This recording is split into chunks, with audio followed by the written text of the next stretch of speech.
नमस्कार मित्रों, जय श्री कृष्णा। स्वागत है आपका हमारे महाभारत युद्ध श्रृंखला के इस विशेष भाग में, युद्ध का 17वां दिन। यदि आपने अभी तक पहले के 16 दिन की घटनाएं नहीं देखी हैं, तो कृपया डिस्क्रिप्शन में दी गई प्लेलिस्ट में जाएं और उन्हें जरूर देखें, ताकि आपको संपूर्ण कथा का सही क्रम समझ में आए। आज हम बात करेंगे उस दिन की, जो महाभारत के सबसे निर्णायक और भावनात्मक दिनों में से एक था, जब कर्ण और अर्जुन की महान भिड़ंत हुई। द्रोणाचार्य की मृत्यु के बाद कौरव सेना की कमान अब कर्ण के हाथ में थी। जैसे ही सूर्य उदित हुआ, कर्ण ने युद्ध भूमि में प्रवेश करते ही पांडव सेना पर भीषण प्रहार शुरू कर दिए। उसकी धनुर्विद्या से पांडवों की सेना बुरी तरह हिल गई।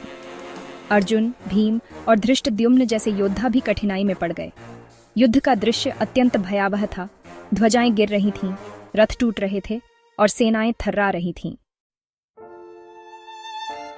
परंतु आज की सबसे महत्वपूर्ण घटना थी कर्ण और अर्जुन का ऐतिहासिक द्वंद्व। दोनों योद्धा वर्षों से एक दूसरे के प्रतिद्वंदी रहे थे, और आज वह दिन था जब उनका आमना सामना होना तय था। अब बात करते हैं शल्य की, जो कर्ण का सारथी बना था, लेकिन यह भी एक चतुर चाल का हिस्सा था। दुर्योधन और शकुनी ने शल्य को छल से अपने पक्ष में कर लिया था। शल्य, जो पांडवों का समर्थक था, मजबूरीवश कौरवों के साथ आ गया और कर्ण का सारथी बन गया। लेकिन वह युद्ध के दौरान लगातार कर्ण का मनोबल तोड़ता रहा, उसकी आलोचना करता, उसके निर्णयों पर प्रश्न उठाता और उसकी तुलना अर्जुन से करता। यह सब कृष्ण की रणनीति का हिस्सा था, ताकि कर्ण मानसिक रूप से कमजोर हो। युद्ध चरम पर था। अर्जुन और कर्ण के रथ आमने सामने थे। कर्ण ने नागास्त्र का प्रयोग किया, जो सीधा अर्जुन की ओर बढ़ा। लेकिन जैसे ही वह बाण निकला, कृष्ण ने अर्जुन का रथ भूमि में थोड़ा नीचे धंसा दिया, जिससे वह बाण अर्जुन के सिर को छूते हुए निकल गया। यदि रथ ना धंसा होता तो अर्जुन का सिर कट चुका होता। इसके बाद कर्ण के रथ का पहिया भूमि में धंस गया। यह ब्राह्मण के श्राप का परिणाम था, जिसकी गाय को कर्ण ने गलती से मार दिया था। कर्ण ने अर्जुन से कहा, हे अर्जुन, जब तक मैं रथ का पहिया निकालता हूँ, तब तक तुम युद्ध रोक दो। यह धर्म का नियम है। क्या यह धर्म है, निहत्थे पर प्रहार करना? तब कृष्ण ने गीता के ज्ञान की भांति कर्ण को उसका अतीत याद दिलाया। जब द्रौपदी को सभा में अपमानित किया जा रहा था, तब कहाँ था तेरा धर्म? जब अभिमन्यु को 6 महारथियों ने मिलकर मारा, तब तू चुप क्यों था?